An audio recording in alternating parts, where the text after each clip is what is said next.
রাস্তা বলতে ঠিক কি বোঝায়? প্রশ্নটা সহজ মনে হলেও ইতালীয় আইন অনুযায়ী এর উত্তরটা বেশ মজার। সাধারণত যা ভাবা হয় রাস্তার সংজ্ঞা কিন্তু তার চেয়ে অনেক বড়। এটা শুধু যানবাহন চলার পথ নয়। মানে রাস্তা শুধু গাড়ি বা বাইকের জন্য না, পথচারী এমনকি পশুদের চলাচলের জন্য তৈরি। আচ্ছা, একটা রাস্তাকে মূলত দুটো বৈশিষ্ট্য দিয়ে চেনা যায়। এক, যান চলাচল কেমন, আর দুই, এর গঠনটা কীরকম।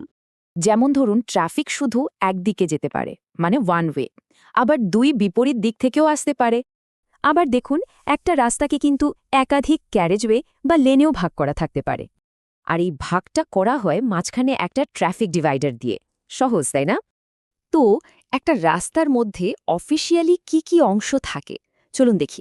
তালিকাটা কিন্তু বেশ ইন্টারেস্টিং। এর মধ্যে আছে ক্যারেজওয়ে, রাস্তার কিনারা মানে ব্যাঙ্কেনে, ফুটপাথ, এমনকি সাইকেল লেনও। এই পুরো সংজ্ঞাটা জানলে রাস্তা নিয়ে আমাদের কিছু কমন ভুল ধারণাও কিন্তু ভেঙে যাবে। রাস্তার সংজ্ঞায় কি আছে সেটা তো জানলাম, এবার দেখি কি কি ভুল ধারণা প্রচলিত আছে। সবচেয়ে বড় ভুল ধারণাটা হলো রাস্তা শুধু যানবাহন আর পশুর জন্য। একদমই না, পথচারীরাও এর অংশ। আরেকটা ভুল ধারণা, রাস্তার পাশের কিনারা বা বাঙ্কিনে অনেকেই ভাবেন এটা রাস্তার অংশ না, কিন্তু এটাও রাস্তারই অংশ।